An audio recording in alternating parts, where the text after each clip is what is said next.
सरकार ने जब कोई रास्ता नहीं छोड़ा और विपक्ष ने साथ नहीं दिया तो ये अभ्यर्थी अब भगवान भरोसे जाके बैठ रहे हैं। आपको जब इनकी कहानी बताऊंगा तो आप भी परेशान हो जाएंगे कि किस तरीके से सिस्टम के ऊपर से अब इनका भरोसा उठ चुका है और अब एकमात्र भरोसा है भगवान का कि अब भगवान चाहेंगे तो सब कुछ ठीक हो जाएगा। दरअसल बीपीएससी अभ्यर्थी अब भगवान भरोसे बैठे हुए हैं।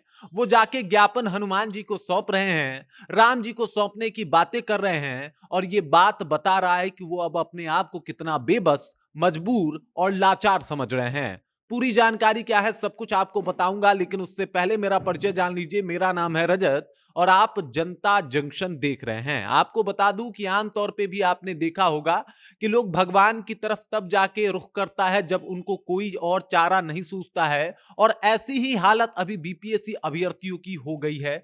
आपको बता दूं कि उन्होंने सरकार से लगातार कोशिशें की, लाठियां भी खाई और उसके बाद भी इस ठंड भरे मौसम में गर्दनी बाग में बैठे रहे। विपक्ष ने संतावना तो दिया लेकिन साथ नहीं दिया और आज परिणाम यह है कि 1 महीना से ऊपर हो गया इनको धरना देते हुए, लेकिन ना सरकार सुन रहा है और ना ही विपक्ष अब इनका साथ देने आ रहा है। मीडिया की गैदरिंग भी कम हो गई है और इसी बीच अभ्यर्थियों ने अब भगवान की शरण लेने की बात कह दी है। अभ्यर्थी कह रहे हैं कि अब हमने अपना ज्ञापन जो है वो पटना के हनुमान मंदिर में जाके दे दिया है।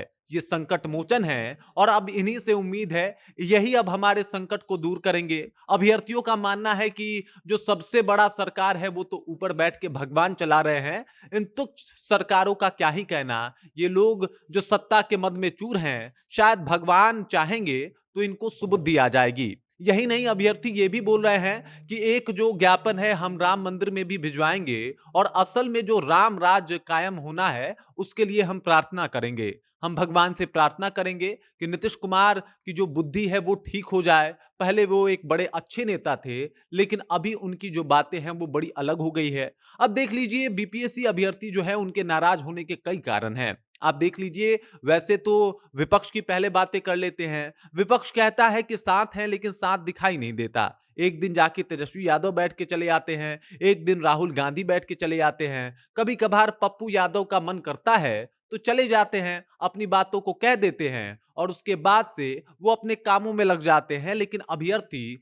दिन रात एक करके जो है गर्दनी बाग में बैठे हुए हैं। अब सत्ता की बात कर लेते हैं तो नीतीश कुमार जी कई 100 किलोमीटर तक का यात्रा तय कर रहे हैं, अपनी प्रगति यात्रा कर रहे हैं, लेकिन उनके ऑफिस से महज 3 किलोमीटर दूर गर्दनी बाग में बच्चे धरना दे रहे हैं। लेकिन अफसोस की बात है कि नीतीश कुमार वहां तक नहीं पहुंच पा रहे हैं। लगातार शांति पूर्ण धारणा देने के बाद भी बच्चों के ऊपर लाठियां चलती है और उसके बाद भी वो लोग लगातार इस बात का कोशिश कर रहे हैं, प्रयास कर रहे हैं कि भाई साहब री एग्जाम होना चाहिए। जब सरकार लाठियां बरसाती है उसके बाद भी नहीं झुकते। लेकिन अब धीरे धीरे जब उनको लगा कि अब सरकार उनकी सुनेगी नहीं, धीरे धीरे अब रिजल्ट भी आ जाएगा, तो अब हम क्या करें। जब कोई चारा नहीं चला तो उन्होंने भगवान का शरण लिया।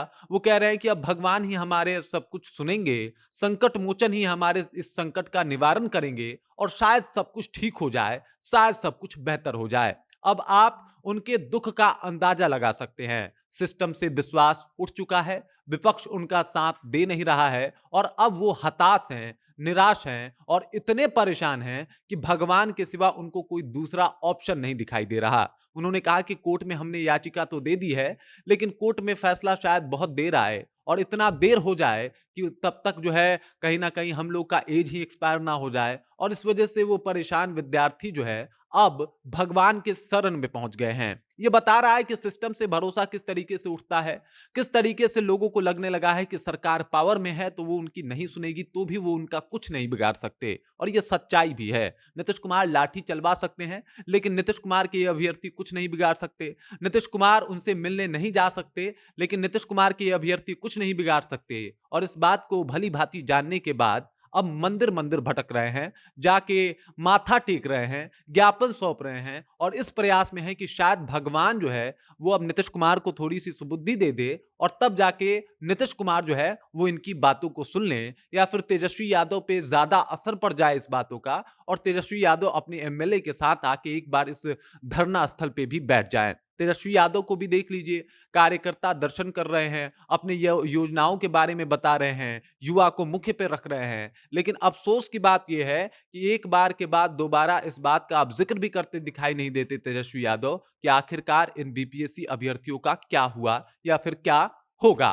बड़ी सारी समस्याएं हैं, अभ्यर्थी अब भगवान भरोसे बैठे हैं और अब शायद भगवान ही चाहें तो इनके साथ कुछ हो पाए, क्योंकि सिस्टम तो कुछ सुनने, कुछ कहने, कुछ करने को तैयार नहीं है। बाकी इस खबर को लेके, इस जानकारी को लेके आप क्या सोचते हैं? आपके जहन में क्या कुछ चल रहा है? कृपया कमेंट कीजिए और अपना विचार हम तक पहुंचा दीजिए। बाकी आप देख रहे हैं जनता जंक्शन और मेरा नाम रजत है।